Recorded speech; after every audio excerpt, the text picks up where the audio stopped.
Good day, everyone. Today is Friday. It's March 14th, 2025, and you are here with Robin at In the Family Way Coaching. We are here for our daily Bible reading today. We are going through the entire Bible, and we are using the Day by Day Kids Bible, which has been written by Karen Henley. If you are just joining us, you may not know, but we have a calendar that we use to keep track of our daily reading. And it's time to get that calendar out and put that sticker on today. I have my sticker on for today. If you are new here and you are interested in a calendar to keep track of your daily commitment to listen to the Bible every day, then please feel free to head over to my site at www.inthefamilywaycoaching.com and click on the tab for Read the Bible in 1 year. And I have a calendar there for you. Every month I have a new calendar. So even if you just need a calendar for putting on your refrigerator to keep track of the days, feel free to head on over and open that up and print that out and stick it on your fridge. Well, I'm so glad you're here today, whether you are following along by video or whether you are listening on your favorite podcasting app. Welcome, and I'm so glad that God has led you to this event. We are reading about David, who is now King David, and we have a little bit of a long entry today. So let's see here. We are reading through 2 Samuel chapter 9, 2 Samuel chapter 7. I know that sounds out of order, but remember that this Bible is chronological, and things in the Bible are not always written down in a chronological format. And that's why we're reading the Day by Day Kids Bible, because it is a chronological Bible. So if you were going to check out today's reading in your big Bible, you would want to potentially first read chapter 9 and then chapter 7. And then it also comes to us today from 1 Chronicles chapter 17, and then 2 Samuel 10, and 2 Samuel chapter 21, verses 15 through 17, 1 Chronicles 19, and that's a lot of chapters today, isn't it? So we have a lot to read through today. Our first section, it comes from chapter 9 of 2 Samuel, and it's entitled Jonathan's Son. There was a man who had been a servant in Saul's family. David wanted to see him, so he came to the palace. "Is anybody from Saul's family still alive?" asked David. "Is there someone I can be kind to because of Jonathan?" "There is Jonathan's son," the servant said, "and he can't walk." "Where is he now?" asked David. And the servant told him. So David sent for Jonathan's son.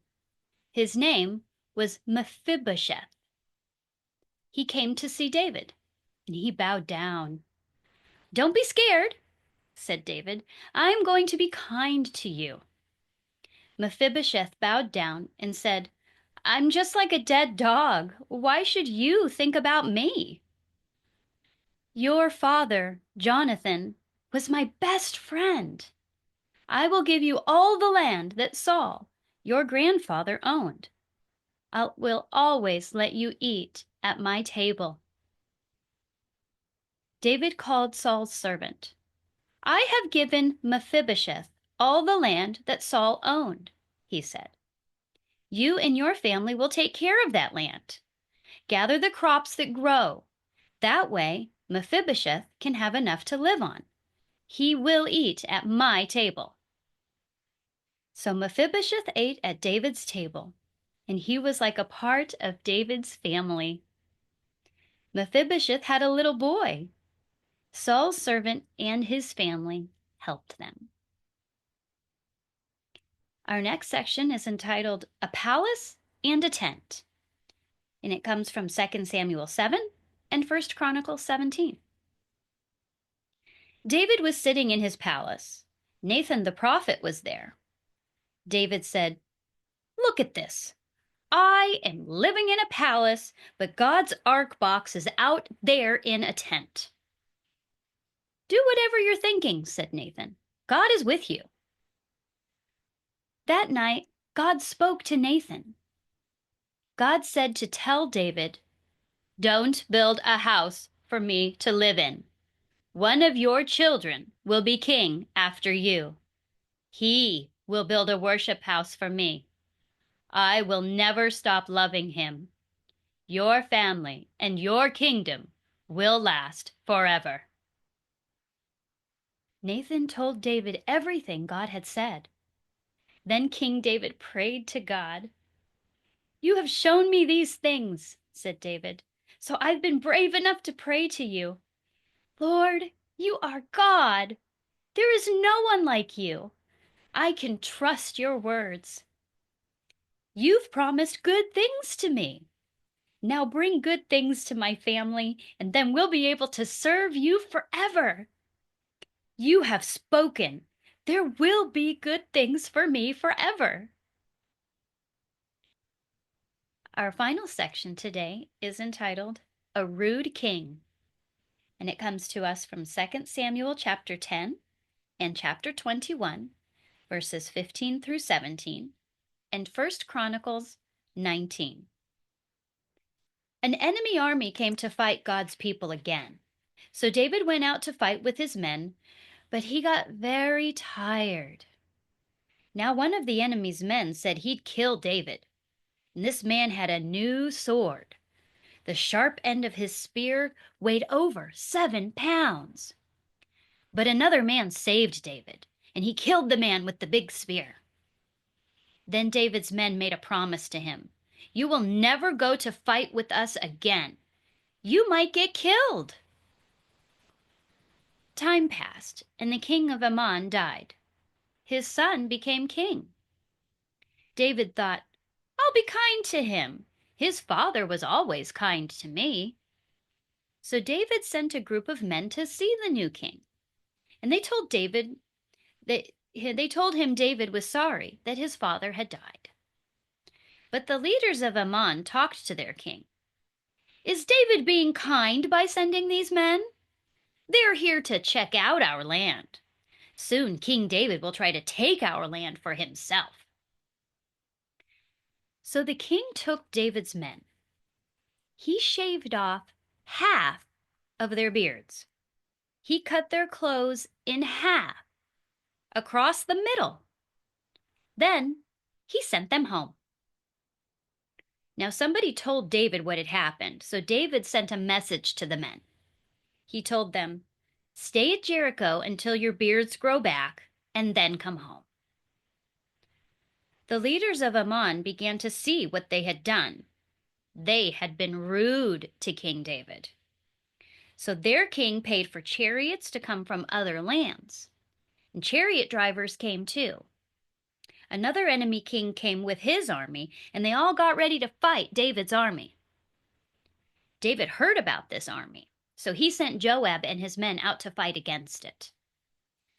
Now enemies were near the city, and enemies were in the country too. So Joab led his best men out into the country to fight. The rest of his men went with his brother, and they went to fight Ammon in the city. "If the enemy I fight is too strong, come save me," said Joab. "If the enemy you fight is too strong, then I'll come save you. Be strong. Be brave. We'll fight for God's people, and God will do what he thinks is best." So Joab began fighting, and the enemy army in the country ran away from them. The army of Ammon saw them running away, so they ran away too. Now the army in the country called for more men to help them. David found out about it, so he sent his army out to fight with them.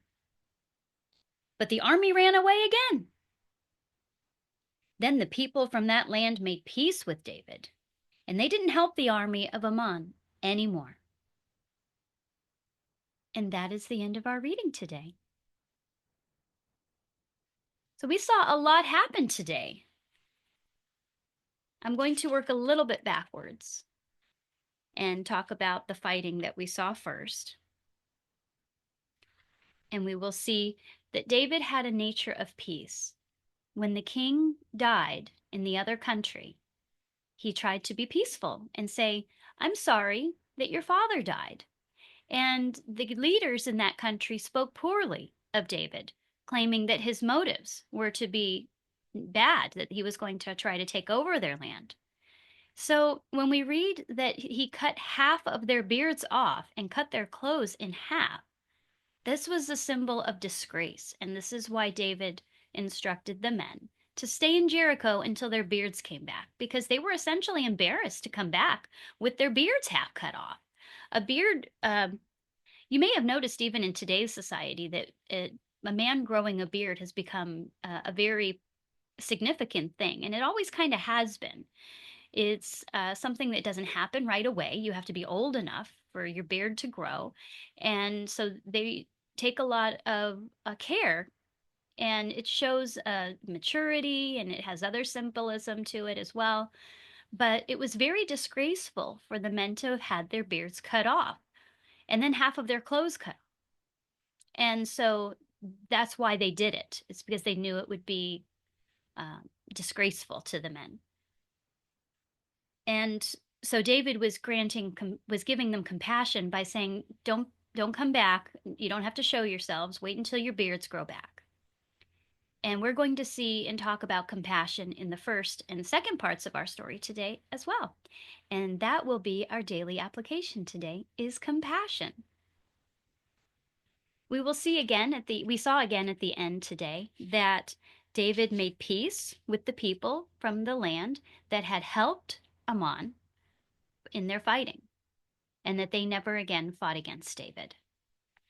So we also see forgiveness and in that making of peace. And so that's also very important. And we've seen that with David, that David has a heart of forgiveness and a heart of compassion and a heart for peace. And these are qualities that God loves. And that is why David is said to have a heart for God. He always was looking to exhibit these things. So let's go back to the beginning of our story, where we had Jonathan's son, Mephibosheth. That was quite a name. It took me a number of times of saying and seeing that for me to be able to say that correctly before I recorded as I was reading this entry today. Mephibosheth. I hope I'm saying it right. It looks good to me. And we see that David intentionally sought out ways to be compassionate. He said, "Is there anybody left in Saul's family that I can be kind to?" And there was Jonathan's son. And he had Jonathan's son taken care of for the rest of his life. So we see also that David keeps his promises, even after the person he made the promise to is no longer alive. He promised to always be kind to Saul's family. He made that promise both to Jonathan, and he made that promise to Saul. And although Saul did not keep his end of the promise, we see that David is still keeping his part. And so that is also part of our daily application, is to be true to our word, that if we make a promise and we say we will do something, that we do it. That's part of honesty. And then we also see David's compassion, where he was thinking about God and the fact that the ark box was outside in a tent, but he was living in a glorious palace. And God said, "Don't build me a house. That job will be for your son, one of your sons." It says, "One of your children will be king after you, and he will build a worship house for me, and I will never stop loving him. Your family and your kingdom will last forever." Do you know that Jesus came from David's family line? Aside from God, he came from the family of David. He is descended from David's family. So we are told clear back right here, God is establishing that somebody from David's line will rule forever. And he does. Jesus is our king, and he is on the throne forever and ever. Isn't that wonderful that God knows the future so far ahead? He knows everything. And just like David said, which is another one of our applications, David had faith. He believed that what God said was true, and he knew that he could trust in that. And so he was taking a lot of joy in the promise that God made him. David said, "You've shown me these things. You are God. There is no one like you. I can trust your words. You have promised good things to me. Now bring good things to my family, and then we'll be able to serve you forever. You have spoken. There will be good things for me forever." And in the same way that we know that David trusted in God and his word is true, the same way we can trust in God too, to know that he takes care of us and he loves us. And he doesn't change his mind when he makes these promises. And we will see more of these promises when we read in the New Testament with Jesus. And so we have a lot of daily application today. We have faith in God to trust him. So when things look tough, remember that God's promises are true and they will always be there and he will do what he says. You can trust in him. That is what faith means. When you have faith, you have trust.